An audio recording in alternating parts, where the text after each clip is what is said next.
Qui dit Simon Dinan, dit Développeurs sans frontières. Maire de la commune de Pobert, chef-lieu du département du Plateau, le voici à Idigny aux côtés des étudiants de l'Université nationale d'agriculture dans la commune de Keto.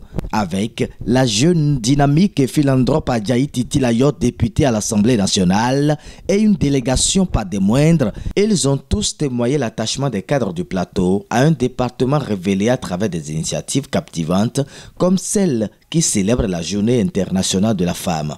Pour sa première édition, ce 8 mars 2025, Young Amazon Women a eu le privilège d'avoir ses figures de pro de la 22e circonscription électorale. Je tiens à remercier chaleureusement tous ceux qui ont contribué à l'organisation de cet événement. Notre marraine, l'honorable Titi Layot Adjaï, notre parrain, son Excellence, M. Simon Dinan Adebayo, nos co-marraines, Mme Yeye Ogué et Mme Lawani. Nous sommes ici réunis pour promouvoir les valeurs socio-culturelles de la femme dans un contexte africain. Cet événement est le fruit d'un travail collectif et de l'engagement de nombreux acteurs passionnés et c'est grâce à leur énergie et à leur dévouement que nous avons pu le rendre possible. Tout au long de cette journée, nous aurons l'occasion d'échanger, de partager des expériences, d'apprendre les uns des autres sur la fidélité d'une femme et de construire ensemble l'avenir de nos différents couples. À cet effet, nous assisterons au concours qui se fera par nos talentueuses candidates qui vont se défendre sur le thème « Femmes, fidélité et société » dans les traditions et dans la société moderne. Accepter de parrainer cet événement est plus qu'un honneur pour le maire et la députée. Je voudrais préciser que nous sommes effectivement un élu de la commune de Pobert. Mais nous sommes jeunes. Nous sommes élus par la population et pour la population. Et donc, nous sommes élus pour les jeunes et pour les femmes. À l'université de Ketou, il y a les étudiants et étudiantes de Pobert. Il y a les étudiantes et étudiants du département du Plateau et du Bénin. Et donc, c'est notre université. C'est pour cela que nous avons accepté de parrainer cet événement. Je suis particulièrement honorée d'avoir été choisie comme marraine de cet événement. Je suis convaincue que par la participation des femmes à l'émancipation de notre commune et de notre nation est indispensable. Le thème de cette fête est « Femmes, fidélité et société » est fort et particulièrement pertinent. Il nous invite à réfléchir sur l'engagement des femmes, leur rôle essentiel dans la construction d'une société juste et solidaire et à promouvoir leur autonomisation.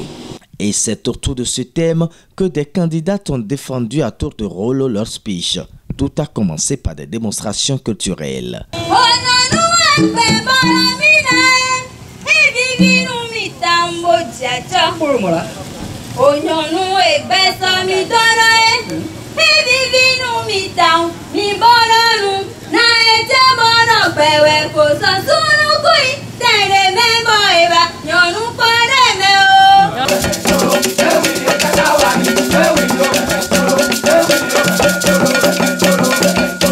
À l'issue des passages appréciés, Azadi Gladys, étudiante à l'école de production végétale Les Semencières, a remporté le trophée. Même si on l'a, ils sont comme, même si on détruit, ils sont comme souillés, rien ne peut être effacé correctement. Parce que les mâles de nos ancêtres, ils sont déjà fâchés.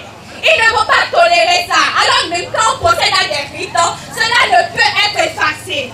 J'ai proposé de défiler dans le village dans une tenue spécifique où ça c'est des pièces vestimentaires.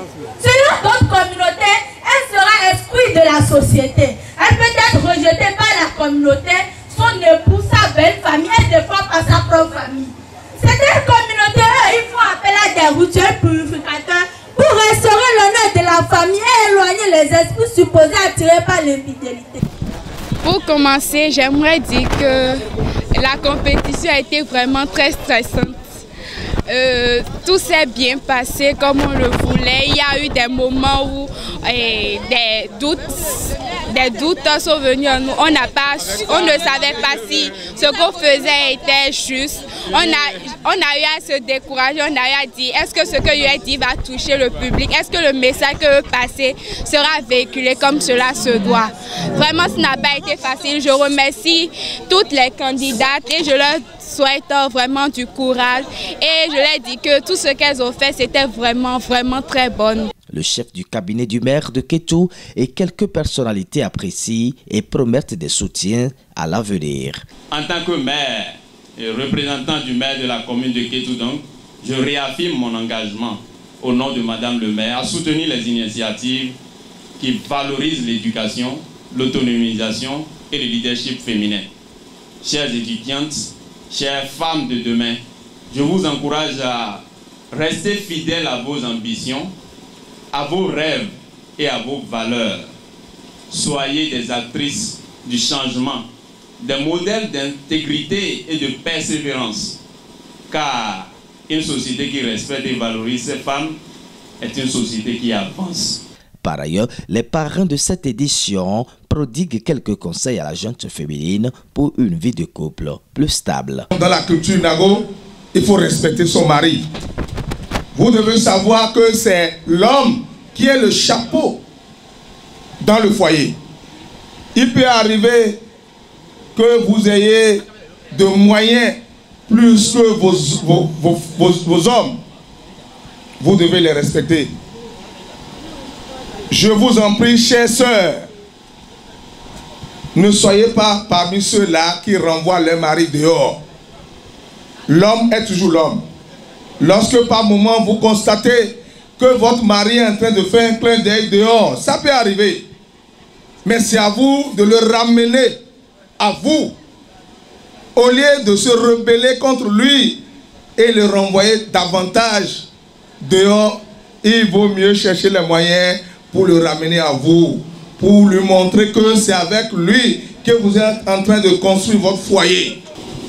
En cette circonstance solennelle, où j'allais dire un jour spécial du 8 mars, nous saluons avec respect et gratitude la mémoire des femmes combattantes des zones rurales, celles qui de jour comme de nuit ne cessent d'apporter leur pierre à l'édifice pour bâtir cette nation où il fait bon vivre. Bravo à vous, chères femmes et mamans. Ces femmes amazones qui, à travers le monde, ont mené des luttes acharnées pour que nos droits soient enfin reconnus par la communauté internationale. Leur bravoure, leur engagement et leur sacrifice nous inspirent et nous rappellent que rien n'a jamais été donné, tout a été conquis de haute lutte. Dites à vos parents que le président Patrice Talon est un bâtisseur né. Il est venu réellement pour changer le Bénin. Et donc, que nos parents ne soient pas distraits par n'importe quel discours politique. C'est vrai que c'est permis de faire des discours pour pouvoir ramener vers soi la population. Mais ce que le président Talon est en train de faire, c'est du concret qui mérite d'être accompagné. Et donc le message que je voudrais mettre dans votre tête, bien que vous soyez apolitique, c'est de dire à vos parents que la dynamique Talon doit continuer après 2026. Elle doit continuer pour assurer un avenir meilleur pour les femmes de l'université d'agriculture de Kétou, pour les filles de l'université d'Abomey-Calavi de Parakou, parce que c'est un gouvernement qui pense à nous et non à faire des individus. C'est ça la différence. Le rendez-vous est ainsi pris pour la prochaine édition.